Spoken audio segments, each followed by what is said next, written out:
Sir आपको पता है मैंने बहुत पहले कॉलेज के बाद अप्लाई किया था to sit here and I got rejected and now I am sitting with you. God's plan is always a better plan. ये करने का आइडिया कहाँ से आया आपके अंदर? मतलब ये एक्टिंग का आपके अंदर शुरू से ही था या कैसे?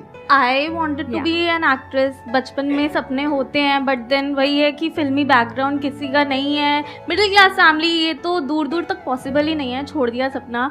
I created my channel makeup videos का, ऐसे ही बिगनिंग हुई. पायल भी कुछ यूट्यूब. कितने टाइम पहले हुआ ये? 5 साल पहले. 5 साल पहले आपने अपना मेकअप का शुरू किया और आपने I was doing numerology, I was earning well और उसमें मज़ा भी आ रहा था. But obviously I wanted to be in front of camera क्योंकि हमेशा एक कॉलिंग थी but I didn't hear it क्योंकि गट्स भी नहीं थे बोलने के हीरोइन बनना है, एक्ट्रेस बनना है. नो वो पापा तो हमेशा ये बोलते थे कि एक्टिंग नहीं कर सकती. समझ लिया, कुछ भी जो होता है मैं बोल देता हूँ जो मुझे लगता है. हाँ जी हाँ जी. तो मैं इसको कहता नहीं कर सकती एक्टिंग, बट इसने साबित करके दिखाया कि बहुत अच्छी एक्टिंग आज बहुत. और मैं विदाउट एनी ट्रेनिंग के कोई कैंप. अच्छा, आपने कहीं से सीखा नहीं है? किसी कहीं एक्टिंग से नहीं स्कूल सीखा. कहीं से भी? बस टेल यू खुद ही सीखा है. घंटों प्रैक्टिस करती थी एक एक लाइन की. Yes.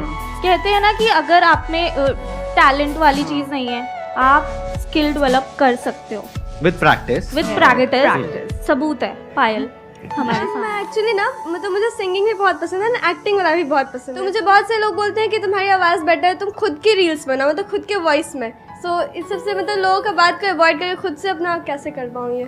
सबसे पहले तो लोगों की बात सुनना बंद कर दो, अपने दिल की सुनो.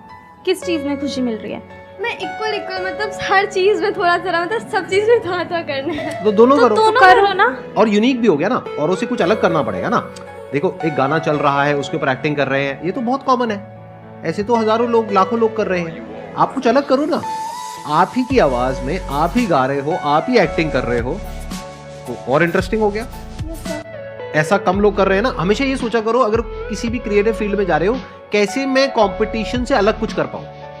इनका जो डिफरेंशिएटिंग फैक्टर है वो ये है कि दोनों सिस्टर्स हैं, तो ये अलग कर देता है इनको बाकी सबसे. जो इतना बड़ा क्राउड है क्रिएटर्स का, उसमें से एक अलग ये दोनों स्टैंड आउट करती हैं एकदम से. तो आपको भी अपनी एक अलग पहचान बनानी होगी ना. आप में अलग क्या है? अगर आप वही कर रहे हो जो सब कर रहे हैं, तो कुछ अलग करो ना जो कोई नहीं कर रहा. इनफैक्ट हमें भी बहुत लोगों ने बोला कि आप लोगों को ना कुछ सोसाइटी का कुछ व्यू पॉइंट दिखाना चाहिए, कि आप कुछ वो दो, मोटिवेशन दो लोगों को.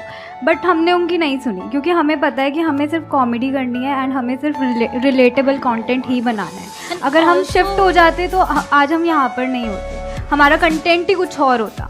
तो हमने उसमें अपने खुद ही एक्सपेरिमेंट किया एंड जो चला हमने उस पाथ को फॉलो किया. तो आप अभी एक्सपेरिमेंट करो, करते रहो, लोगों की सुनो मत एंड सी कि क्या चलता है, क्या आपको करने में मज़ा आ रहा है. Thank you ma'am. चीज़ें नेगेटिव चीज़ें दिमाग में नहीं आएंगी. बट मेरे साथ थोड़ी अलग प्रॉब्लम है. मैं कुछ भी कर रही हूँ लेकिन अगर कुछ नेगेटिव मैं सोच रही हूँ तो वो नहीं जाता है. मैं बहुत परेशान हो चुकी हूँ उन चीज़ों से. कुछ टाइम पीरियड के लिए मैं खाली थी, मुझे नहीं पता था मैं क्या करूँ and I was literally depressed.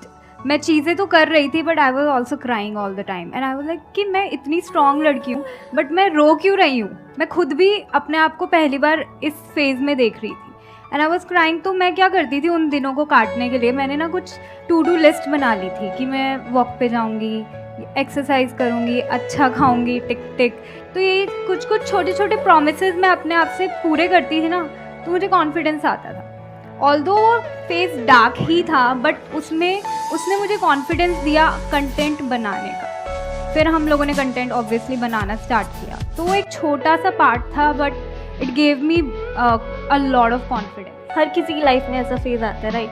तो मैं क्या करती थी, I used to read good books and write affirmations and say it. Mirror के सामने खड़े होकर बोलना अपने एफर्मेशंस को, अपने आप को बोलना, अपना नाम लेके I love you, I accept you and write before sleeping. एक नोटबुक में राइटिंग योर एफर्मेशंस इतना ज़्यादा वर्क करता है, मैंने देखा है. It helps you become positive a lot.